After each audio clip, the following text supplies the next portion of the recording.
Chauvel. Thank you, Mr Speaker. My question is to the Minister of Energy and Resources and asks, does he think that his discussion document on the stocktake of Schedule 4 provides sufficient information to New Zealanders to be fully informed about the issue, given the statement made on his behalf after the release of the document that, quote, the information about the value of New Zealand's mineral resources is not well known? If so, why? Speaker. The Honourable Chris Finlayson. Mr Speaker, on behalf of the Minister of Energy and Resources, yes, the stocktake is a carefully considered document and it contains a great deal of useful information. In his question, the member's quoting out of context a previous reply in this House concerning the further scientific investigation of the mineral potential of some areas as signalled in the discussion paper. Charles Chauvel. Supplementary question. Thank you, sir. How can New Zealanders be confident about the analysis of his proposals when he himself has said that the value of minerals is not well known and the figures in the discussion document have been widely criticised as having been made up, misleading, wildly optimistic and nothing more than desktop studies? The Honourable Chris Finlayson.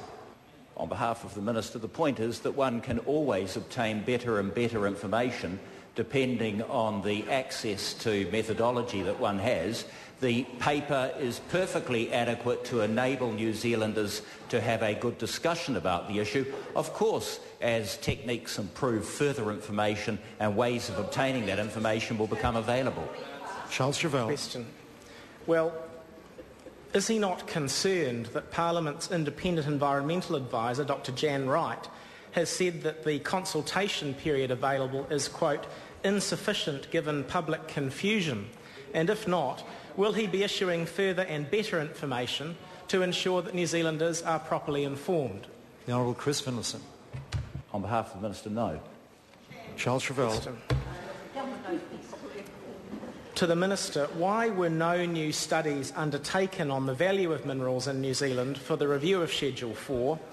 And instead of presenting New Zealanders with made-up, misleading and wildly optimistic figures, wouldn't it have been wiser to have conducted a proper evaluation of the relevant conservation, cultural, tourism and mineral values before trying to force his ideas on the New Zealand public? The Honourable Chris Finlayson.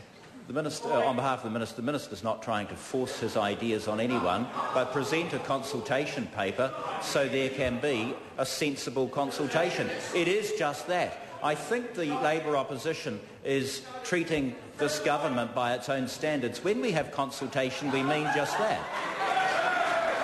Question number 11, Dr Russell Norman. Order. I've called Dr Russell Norman. Thank you, Mr Speaker. My question is to the Prime Minister and asks, does the Environment Canterbury Temporary Commissioners and Improved Water Management Bill